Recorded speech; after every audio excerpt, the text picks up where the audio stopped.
Welcome to McPlum, simple solutions served daily. You start by inserting your activated T-Mobile SIM and rebooting the device so the network registers you immediately.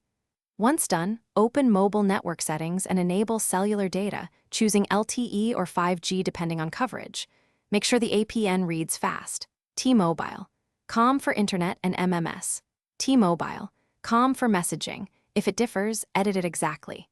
This step ensures your phone uses the correct routing and authentication, so data flows without extra apps or carrier portals. You next verify connection health. Look for T-Mobile in the status bar and run a speed test to confirm Mbps and latency.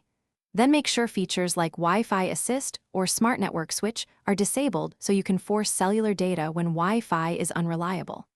Adjust background data limits and enable Data Saver to prioritize foreground apps. This conserves your plan and keeps browsing responsive. By controlling app data and network switching, you avoid surprises and ensure critical traffic uses T-Mobile's network. You finish by testing common tasks. Load a web page, stream a short video, and download a small file to confirm speed and stability. If problems persist, toggle airplane mode for 10 seconds, power off, reinsert the SIM, and reboot. That often reestablishes a clean connection. If still unresolved, contact T-Mobile support and provide your IMEI, account details, and a screenshot of your APN settings so they can trace provisioning. This sequence closes the loop and gets you back online fast.